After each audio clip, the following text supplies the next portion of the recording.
بسم الله الرحمن الرحيم الحمد لله رب العالمين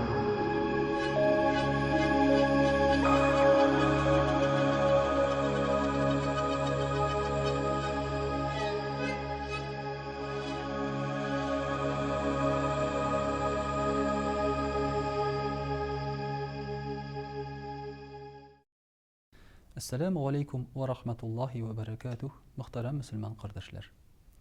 Allahu Teala'nın selamı, rahmeti hem bereketleri bulsun her barchalarımızga da. Көп kişilerden sonra vakitte işitirge doğru kile. Gadillik yok, tegizlik yok.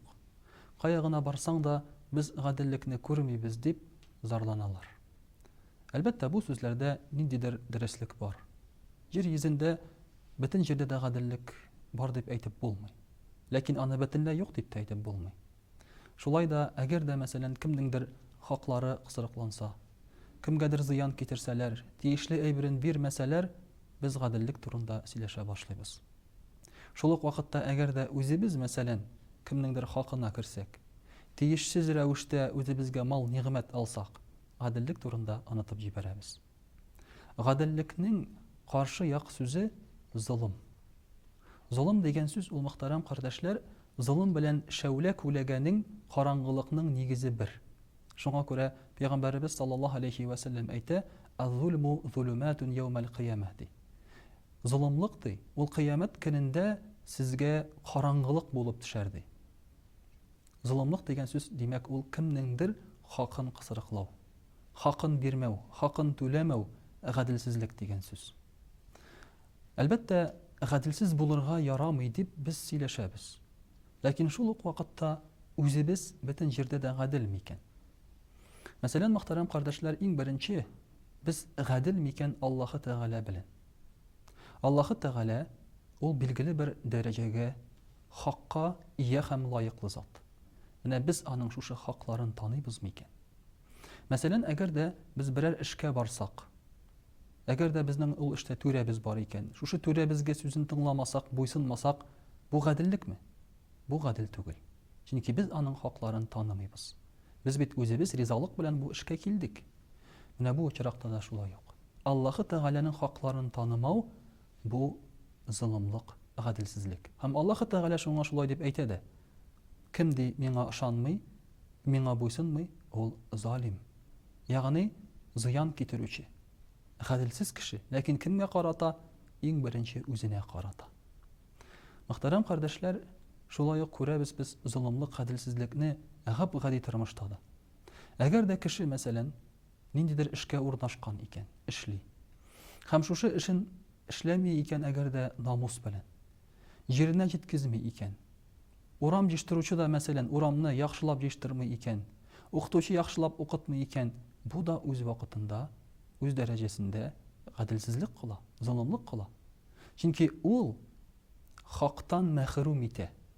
Kişilerini mesela çistalıktan mahrum ite uram jiştiruçu, balalarını sıfatlı bilimden mahrum ite okutucu, ya bulmasa yolda yürgen vakitte başka kişilerini iminlikten mahrum ite maşina yürütücü. Mene muhtaram kardeşler, gadilsizlik hem zulümlük kaya kadar kirip gide. Bar şunday işaraklarda kimdir işli hizmet hakkını ala almay. Yeki anga bilgilengen hizmet hakkı tölenmi, kisile hizmet hakkı. Kimgedir premiyaların berip bitirmiler, mınday işaraklarda bik köp. Bu da öz şiratında zulümlük hem gadilsizlik.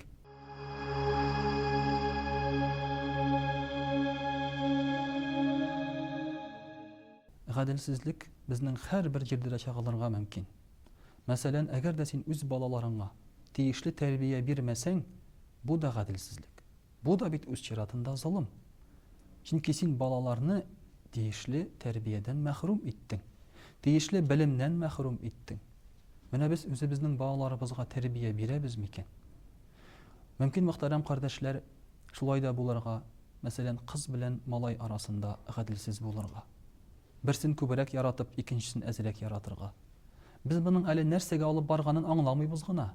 Bit öz şiratında kinçilikke, tekebirlikke, bir-birinden üç aluğa, bir tuğanlar bir-birsini yaratmağa kadar barıp yeterge mümkün. Кечкенә чакта синең кылган гаделсезлегең яки золымлыгың дибез.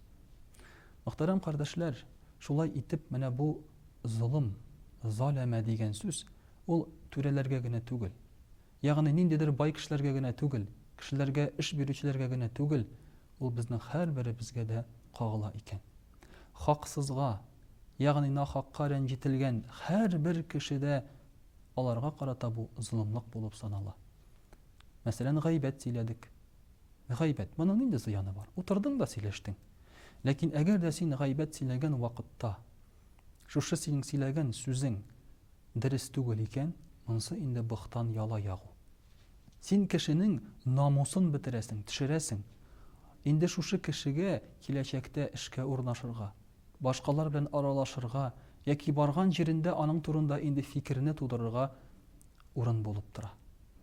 Әгәр дә синең сөйләгән шушы гайбәтең шулай ук дөрес сүз икән, чын булганын сөйлисең икән, ләкин ул да бит, мөхтәрәм кардәшләр, золымлык булып санала, чөнки син җир йөзендә начарлыкны таратучы булып торасың. Ул кешегә син үзгәрергә, я үзен яхшыртырга урын калдырмыйсың. Ул гына түгел, аның яхшылыгын сөйләмичә, начар якларын телгә алып, син үзеңне шулай итеп күтәрмәкче буласың. Бу да, мөхтәрәм кардәшләр, үз вакытында бер золымлыктыр. Мөхтәрәм кардәшләр, үзеңгә тиешлесеннән артыгын алу, бу да бит золымлык түгел микән? Инде, мәсәлән, хәзерге вакытта без күрәбез, габгади бер мисал, кеше балыкка бара. Шушы балыкка барып шартлатып, ниндидер электр токлары белән, ситләр белән капчык-капчык балык җыя, кайткач балыгы сасып бетә. Аңа кирәк түгел ул аның кадәр. Кеше бит инде хәзер ач түгел. Тамагына хәзер ашарга ризык бар, ит тә бар, ипи дә бар. Менә бу да үз чиратында золымлык түгел микән? Һәм чыннан да менә шушы табигатьне бетерүгә кадәр барып җитә безнең кылган золымлыкларыбыз. Бит Пәйгамбәрбез саллаллаһу алейхи ва саллям әйтә: "Әлә ләгънатуллаһи галә залимин." Залимнарга, нахакка, я булмаса гаделсезлеккә үзләренә илеш алучы кешеләргә ләгънәт булсын ди. Ләгънәт дигән сүз, ул да булса Аллаһы Тәгаләнең сиңа бер вакытта да рәхмәте төшмәү дигән сүз. Син димәк җәннәткә керә алмыйсың. Синең урының тәмугта булырга мөмкин.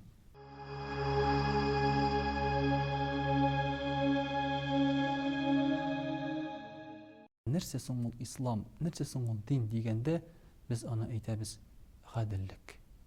Кешеләр үз ара бер-берсенә зыян китермәү, бер-берсенә золымлык кылмау, бер-берсенең хакларына кермәү.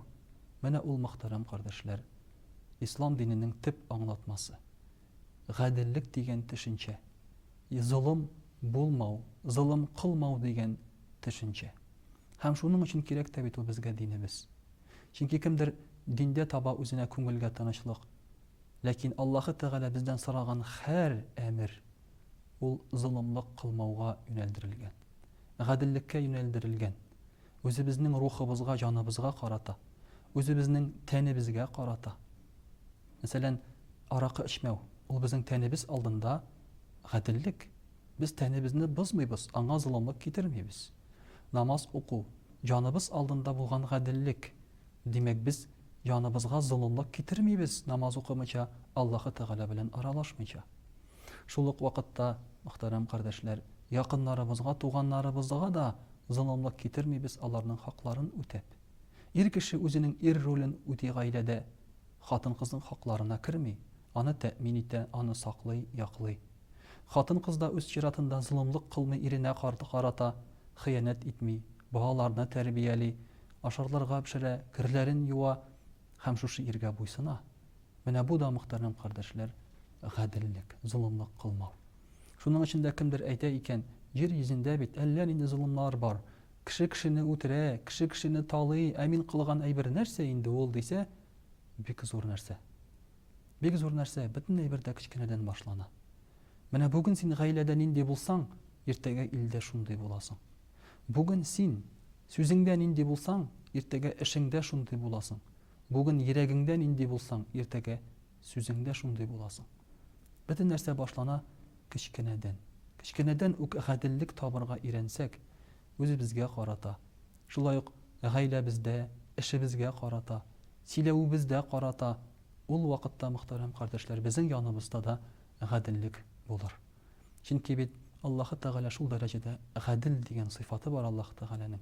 Ул кешегә лаеклысын бирә. Кеше нәрсәгә лаеклы булса, шунысын бирүче. Син залим булсаң, ул аңа лаеклысын бирер. Гадел булсаң, Аллаһ Тәгалә дә сиңа карата гадел булып, кешеләрне дә гаделлек кылырга юнәлтер. Вассаламу алейкум ва рахматуллаһи ва баракатуһ.